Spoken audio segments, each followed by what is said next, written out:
Pwede po bang kalabitin niyo po yung katabi niyo po, sabi niyo po sa kanya, I'm glad you are here. Okay, masaya po ang bawat isa. Tayo po ay narito muli, nagkasama, at para po sambahin ng Diyos at mag-aral po ng kanyang salita. Okay, ito po ay last Sunday for the month of September. No? Ang bilis ng panahon. Ilang tulog na lang, Pasko na. Merry Christmas po sa inyo. Okay, no? Ilang tulog na lang, ang bilis. Kahapon, bagong taon lang eh. Ngayon, Pasko na eh. Okay, dahil ito po yung last Sunday po ng ating pong series na Pursuing My Purpose. Ang title po nito ay Small Pack, Big Impact. Sabihin po natin, Small Pack, Big Impact. Ibig sabihin, small package can be a big impact.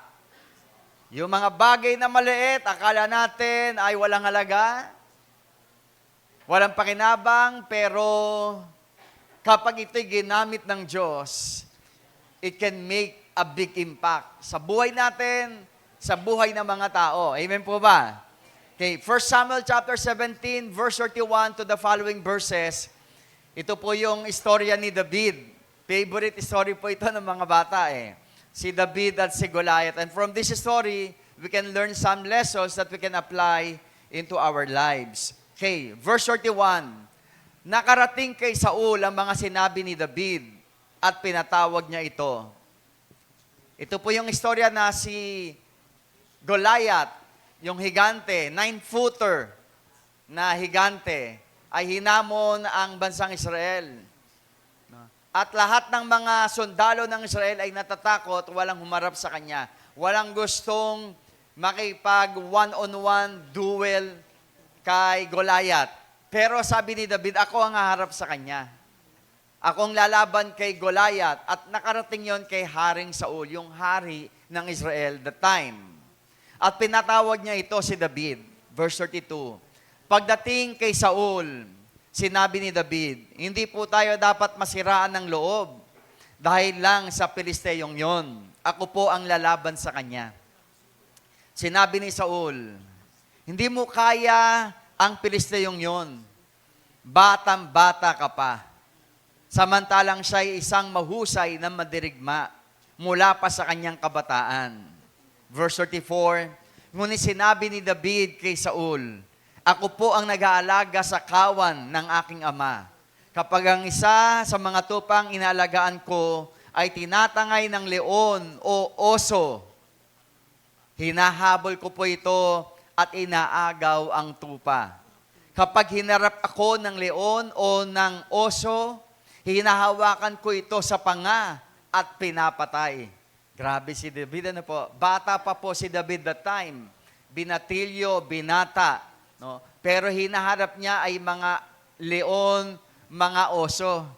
Hindi po pusa, hindi aso, kundi mga hayop na mababangis, pumapatay ng tao, kumakain ng tao. Yun po yung hinaharap ni David. Pinapatay po niya yon.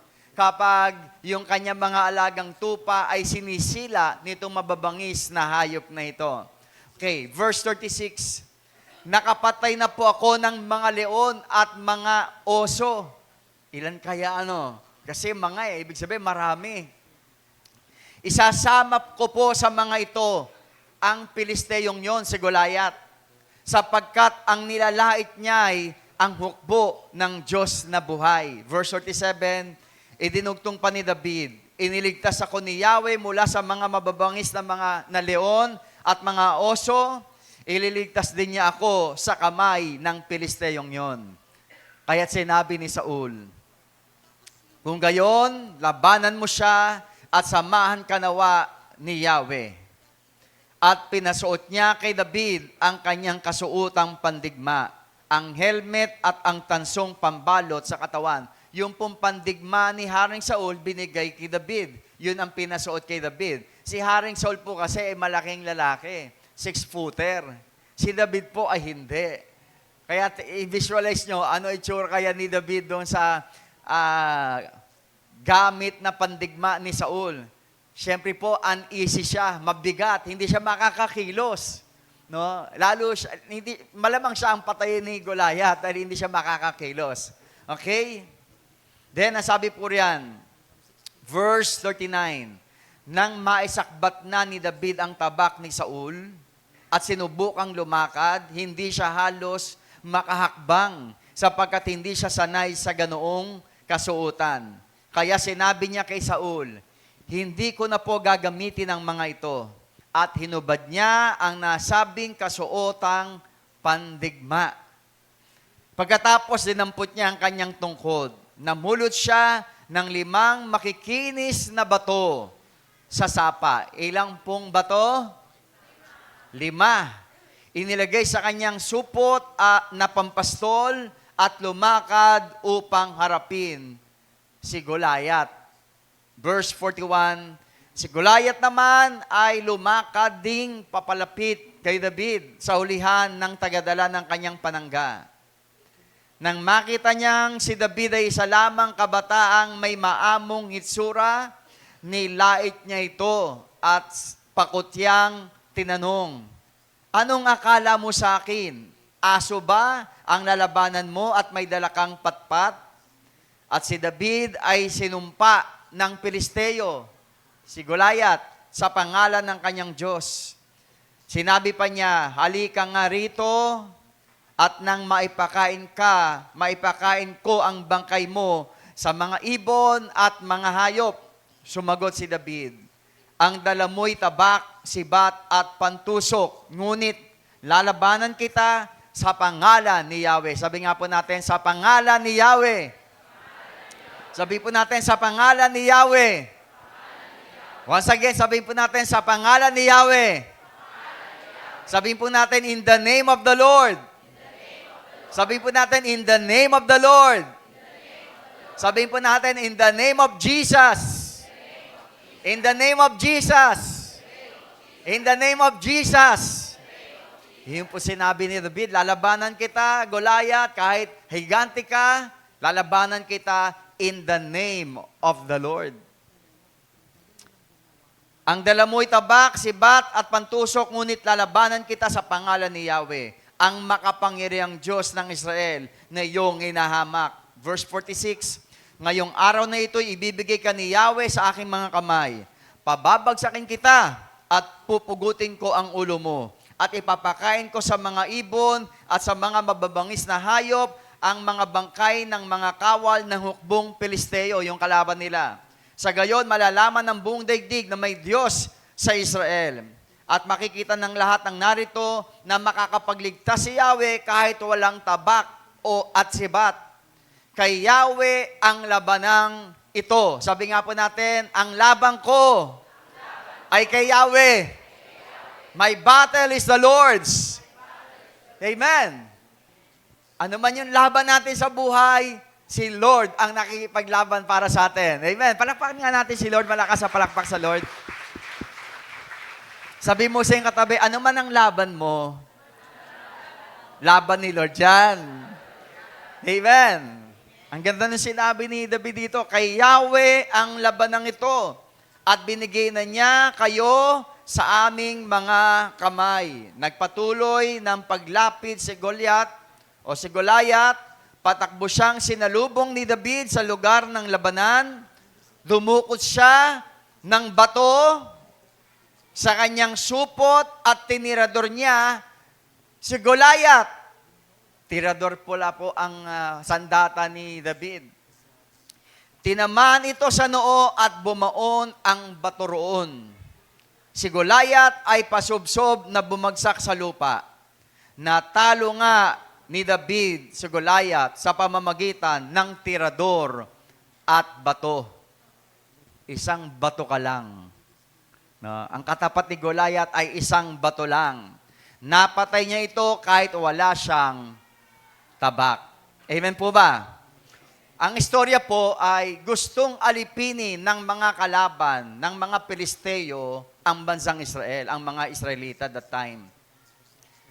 At dahil gusto nilang alipinin ang bansang Israel, ang mga tao ng Diyos, nilusob ng mga Pilisteo, ng mga kalaban, ang bayang Israel. At tumayo si Goliath, yung malaking mandirigma, pinakamalakas na mandirigma ng kalaban, 9-footer tall, at hinamon ng bansang Israel. Ang sabi niya, huwag na tayo maglaban ng lahat. One-on-one na lang. Ako ang representative ng mga Pilisteo, at mula sa inyo, kumuha kayo ng representative ninyo na lalaban sa akin. Sabi ni Goliath, ang manalo ay siyang aalipin sa natalo. Yun po yung sabi ni Goliath, no? Lahat ng mga sundalo ng Israel that time ay takot na takot. Kasi nga po, 9-footer higante. Walang lumalaban, lahat ay nanginginig sa takot. Sa tuwing si Goliath ay tatayo at haharap sa kanila, lahat sila napapaurong. No? Buti na lang, si David po ay inutusan ng kanyang tatay na magdala ng pagkain sa kanyang mga kapatid doon po sa labanan. At si David po, narinig niya yung hamon ni Goliath at kumasa siya doon sa hamon ni Goliath. Amen po ba? At ang ginawa ni David, kumuha lang siya ng 5 bato, mula ron sa sapa, meron siyang tirador, at doon niya tinalo si Goliath sa pamamagitan lang ng tirador at ng bato. Mula sa istorya po na ito, gusto ko pong makita natin yung ilang mga lessons, observation na napakaganda at makakapag-encourage po sa atin. No? Number 1, your simple steps of obedience will bring you closer to your purpose. Pwede bang sabay-sabay basahin po natin ito? 1, 2, 3.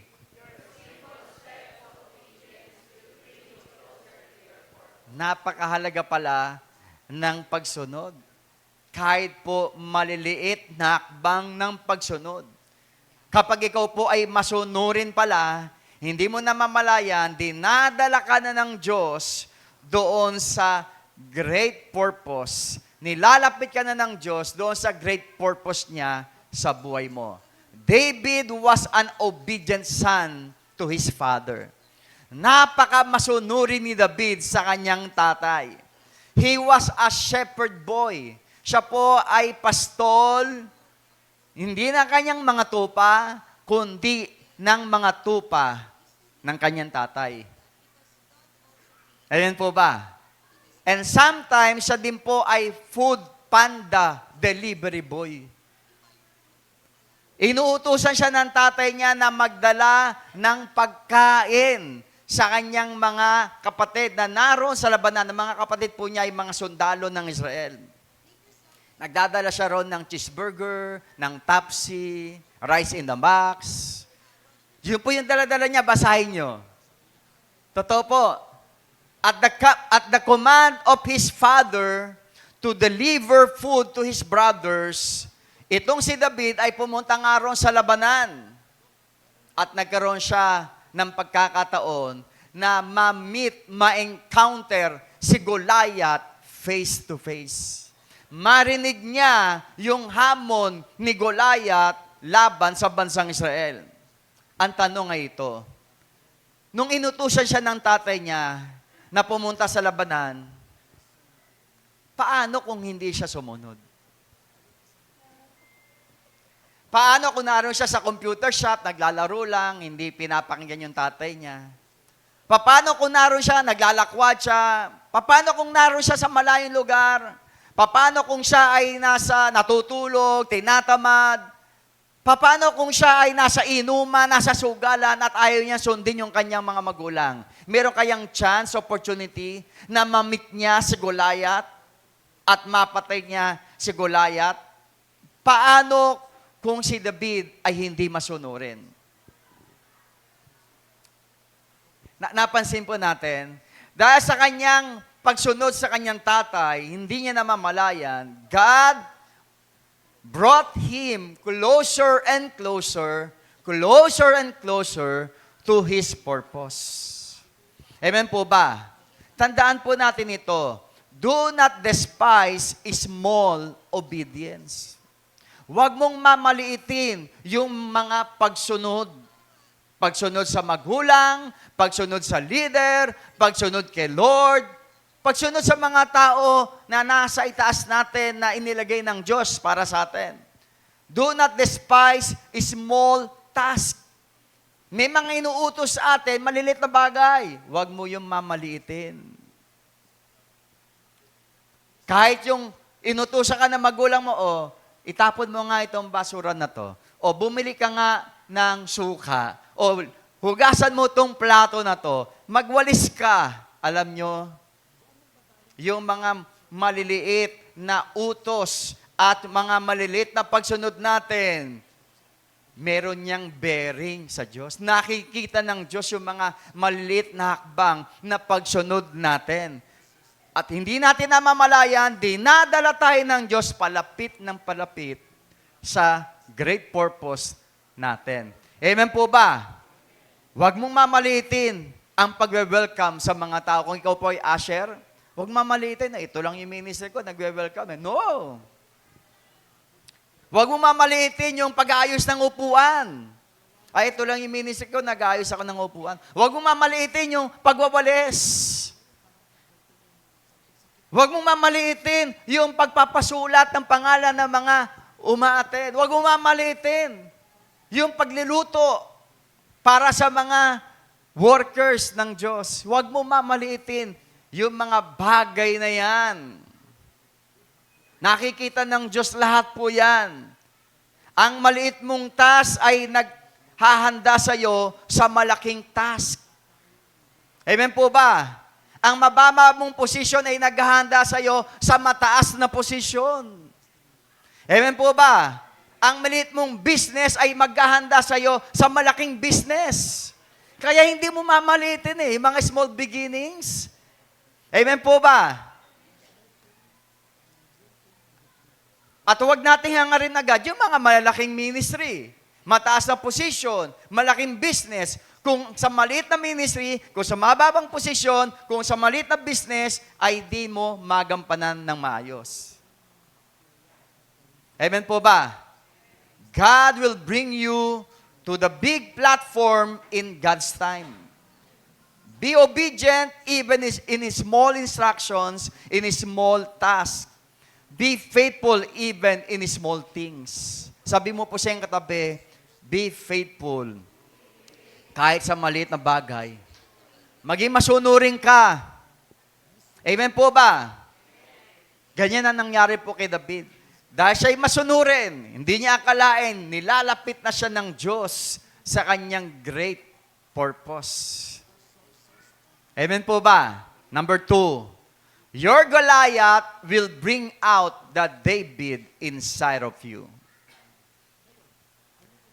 Your Goliath will bring out the David inside of you. Lahat po tayo may Goliath at lahat din tayo may David.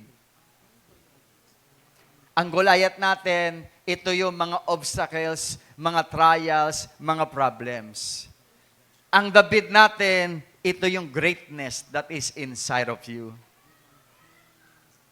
Yung David, meron kanya nasa loob mo, greatness yan na galing sa Diyos. Kahusayan yan, kagalingan yan na nasa loob mo.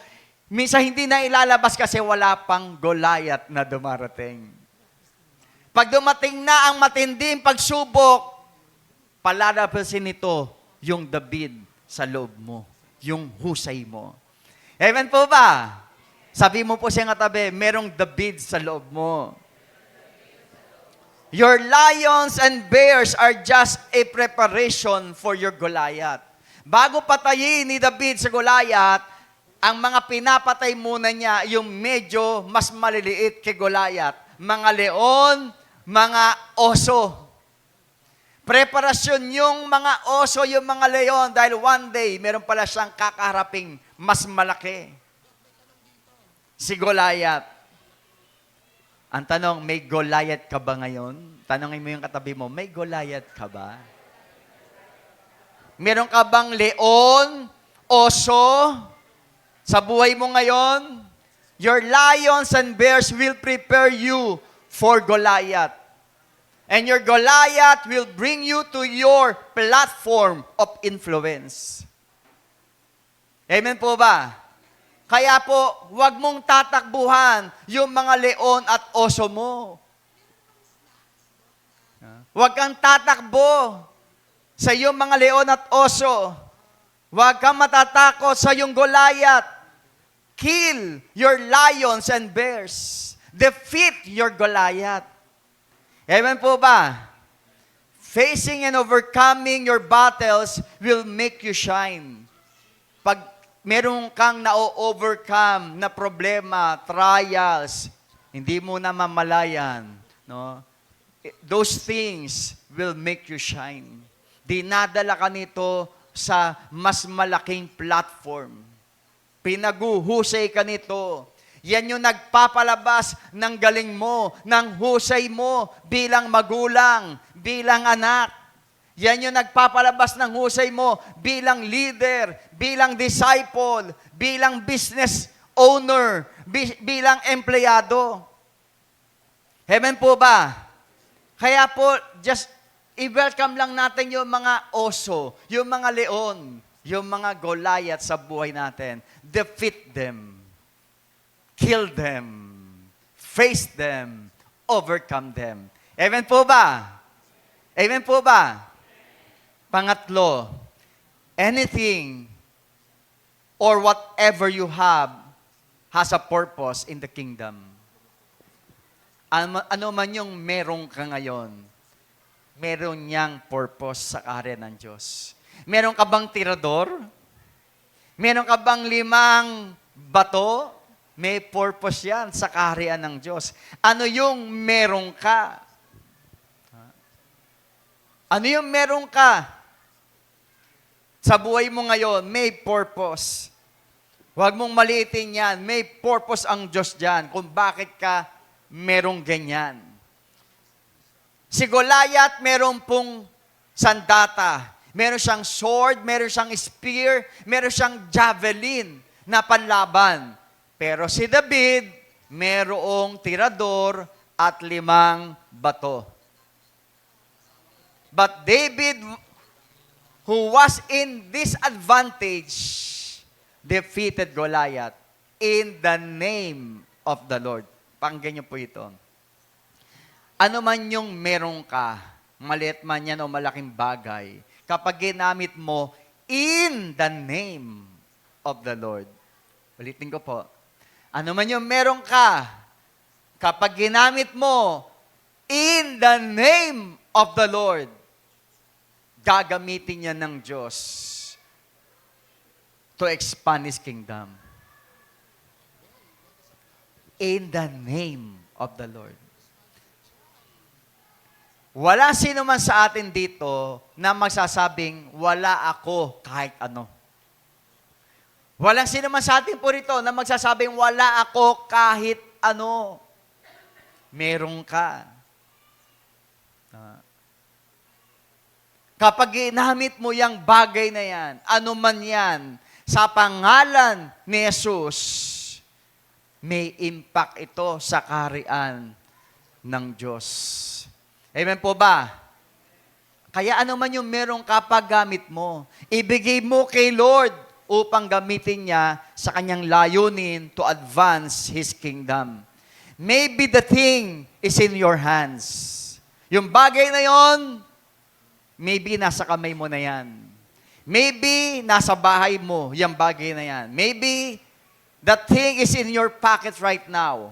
Maybe that thing is in your bag right now. Or maybe that thing is your store. Meron kang tindahan. Pwedeng gamitin ng Diyos yung tindahan mo to advance His kingdom. Meron kang backyard. Naalala ko po, yung may mga backyard. Alam nyo ba ang church natin nag-start sa backyard lang? Sa isang bakuran dyan po sa Bilog, nag-start po itong church natin. No? And after 11 years, biro nyo, may mga gawain na po tayo sa iba't ibang lugar. Pero nag-start lang siya sa likod ng bahay ng isang kaibigan natin dyan sa Bilog. No? Anything you have, whatever you have, No? Kapag inilagay mo yan sa kamay ng Diyos, ginamit mo, pinagamit mo sa pangalan ni Jesus, it can make a big impact in the kingdom of God. It can expand the kingdom of God. It may be your living room, pwede ka rin mag-cell group. It may be your dining room, pwede ka rin mag-PID. It can be your garage. Ang dami kong nalaman na ang maraming churches na nag-start po sa garahe lang. Yes. Nag-start sila sa garahe lang. At ngayon, may mga sarili-sarili na rin silang mga worship center. Pero nag-start sa garahe lang. It can be your garage. It can be your car. Pwedeng gamitin ng Diyos to expand the kingdom of God. Amen po ba? Si Moses, ang dala lang niya tungkod. Ginamit ng Diyos yung kanyang tungkod para gumawa ng mga himala sa Ehipto at dalhin ang Israel sa promised land. Tungkod. Pero nyo, no? Isang kahoy lang. Napakalit na kahoy. Pero ginamit ng Diyos, sa kamay ng Diyos yung mga maliliit. It can be strong. It can expand the kingdom of God. It can bring miracles. Kahit maliit lang yan. Si Rahab, yung kanyang bahay na maliit lang, ginamit niya to save the spies of God. Pag binasa niyo yung bahay po, yung kwento po ni Rahab, yung bahay niya, doon niya tinago yung mga sundalo ng Diyos. At dahil doon, naligtas yung buong pamilya ni Rahab. At yung buong Jericho ay na-conquer ng Israel. Yung Sarephat woman, yung widow woman, konting langis, konting arena ang meron siya, pero yun yung ginamit niya, pero nakita nyo, na-bless yung prophet of God. Hindi sila nagutom. Gumawa ang Diyos ng miracle sa pamamagitan ng konting mga bagay na yon. Yung bata na meron 2 isda, 5 tinapay, ipinagamit sa Diyos, ibinigay sa Panginoong Kristo, more than 10,000 people ang napakain. Hindi natin dapat maliitin yung mga bagay na meron tayo, na sa tingin natin ay walang halaga. Sa tingin natin ay maliit lang, walang kayang gawin. Use it in the name of Jesus. Give it to the Lord in the name of Jesus. Bring it to the Lord in the name of Jesus. Anything, though it seems small, when you use it for God's glory, when you use it in the name of the Lord, it will make a great impact. The result will be amazing. Ma-amaze ka, no? Sasabihin mo, ito lang naman yung ginawa ko, pero apakalaki ng resulta. Ito lang naman yung binigay ko, pero ang resulta ang laki. I-amaze ka ng Panginoon. Amen po ba? Kaya ano man yung meron tayo, may purpose ang Diyos dyan. Amen po ba? No? Paggamit mo kay Lord. Pangapat, your skills have the capacity to expand the kingdom of God. David had a skillful hands. Anointed hands. Yan po si David. Yung kanyang kamay, very skillful. Trinain siya ng Diyos, yung kanyang kamay, for battles. Kaya nga po, sa pag-aalaga niya ng tupa, trained yung kanyang kamay. Sa pagpatay sa mga oso, siya, kay Goliath, madali niyang napatay. At yun yung naging dahilan kung bakit siya napunta sa kaharian. Siya ay naging general hanggang siya ay maging hari. Amen po ba? Tinetrain ng Diyos yung ating kamay. Pinaguhusay tayo ng Diyos. Merong tayong skills. Merong kang husay. At yung husay mo na yan, it can expand the kingdom of God. Ano yung mga pinagdaanan mo? Alam mo ba kung bakit mo pinagdaanan yan? Trinain ka dyan ng Diyos. Ano yung mga na-overcome mo?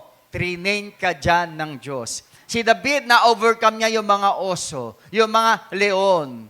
Pinagdaanan niya yon. Yung mga tupang inalagay niya, pinagdaanan niya yon. Hindi niya namamalayan, God is training His hands for a great battle against Goliath. The skills and knowledge you gain in the battles you fought will be used by God to expand His kingdom. God is training you for a great purpose, to expand the kingdom of God. God trained you in secular, yung mga nagtatrabaho po, ngayon po ay nag-opisina ka, nagbi-business ka, naroon ka sa secular work mo, may mga pinagdaanan ka nung elementary days, nung high school days, nung college days mo, may mga pinagdaanan ka, lahat pong yan, bahagi ng training ng Diyos sa atin to gain skills, knowledge for the expansion of the kingdom of God.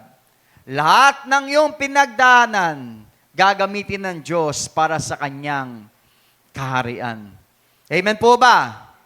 Your carpentry skills, your welcoming skills, your baking skills, your cooking skills, your building skills, your teaching skills, your relational skills, your musical skills, your social skills, your communication skills, your skills in technology, all kinds of skills na meron ka can be used by God for His kingdom. Ano yung skills na meron ka? Paggamit mo kay Lord. Huwag mong gamitin yung skills ng iba. Meron kang sarili.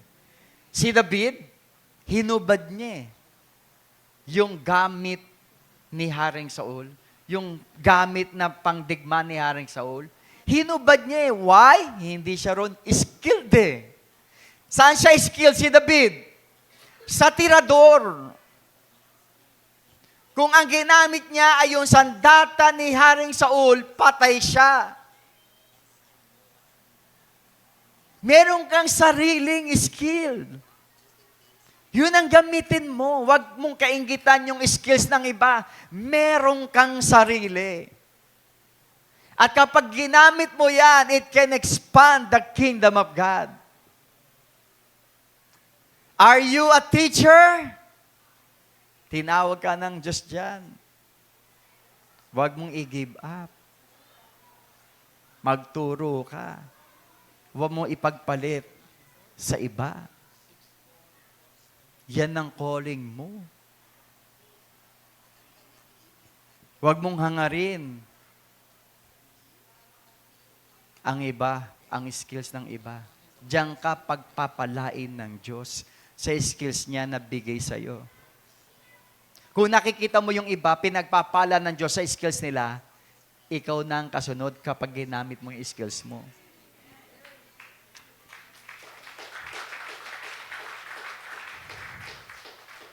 Huwag mo hangarin yung skills ng iba. Doon sila tinawag ng Diyos. Kaya sila binebless ng Diyos doon nung ginagamit nila para kay Lord. Meron ka na skills. Paggamit mo kay Lord to expand the kingdom of God. Discover mo. Ano yung skills ko? Saan ako mahusay? Saan ako magaling? Gamitin mo in the name of Jesus for His glory. Diyan ka pagpapalain ng Diyos. Huwag mong subukang itry yung iba. Hindi ka doon. Meron kang sarili. Amen po ba? Pwede ba palakpakan natin si Lord? Malakas sa palakpak sa Panginoon.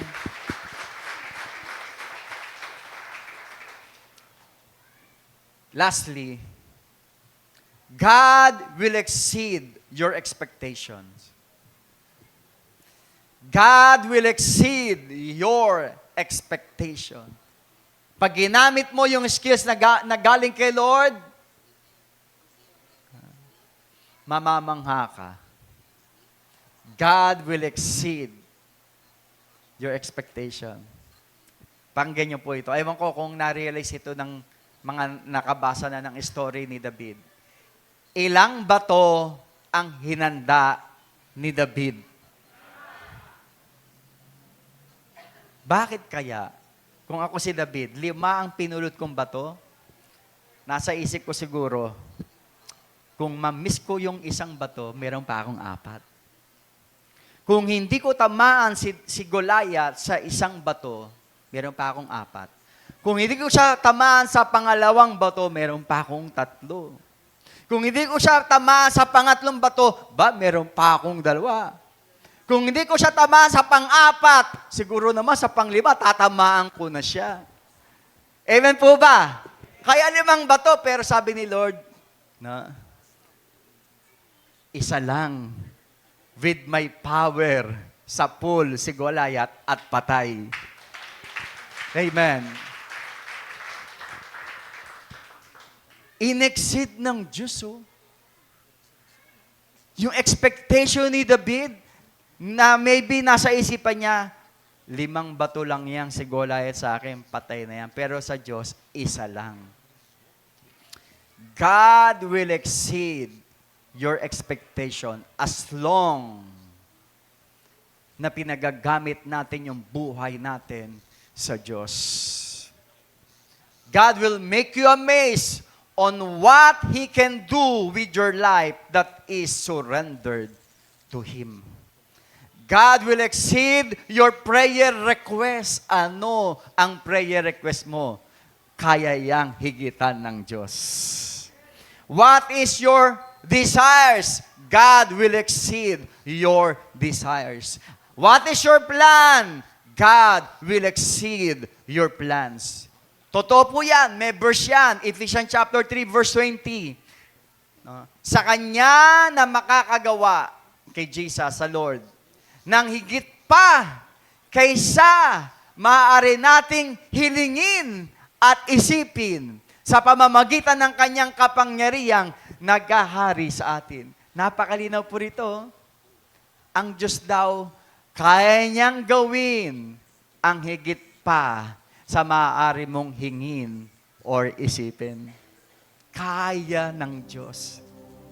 God is much able to do exceedingly more than we ask or think. Isaiah 55 verse 8 to verse 9, dito po ako magtatapos. Ang sabi ni Yahweh, ang aking kaisipan ay hindi ninyo kaisipan. Ang inyong kaparaanan ay hindi ko kaparaanan. At ang aking kaisipan, kung paanong ang langit ay mas mataas kaysa lupa, ang aking kaparaanan ay higit kaysa inyong kaparaanan. At ang aking kaisipan ay hindi maabot ng iyong kaisipan. Ganun po ang Diyos. Napaka-laki ng Diyos. Napaka-makapangyarihan ng Diyos. Higit ang kalakasan niya kaysa sa atin. Higit ang karunungan niya kaysa sa atin. Higit ang kaalaman ng Diyos kaysa sa atin. Kung meron tayong mga pangarap, kayang higitan ng maraming beses ang ating mga pangarap. Kayang higitan ng Diyos. Meron ka mga panalangin, kaya niyang higitan yung mga panalangin mo. Sagutin higit pa ron sa iyong mga pinapanalangin. Higit sa iyong inaasahan. Amen po ba? Trust God. Increase your faith. Increase your trust in the Lord. Naalala ko yung isang quotation. Attempt great things for God and expect great things from God. Mag-expect ka ng malaking bagay sa Lord. At kaya pa niya yung higitan, yung expectation mo na yun. Pwede ba palakpakan po natin si Lord? Malakas ang palakpak sa Panginoon. Tumayo po tayo.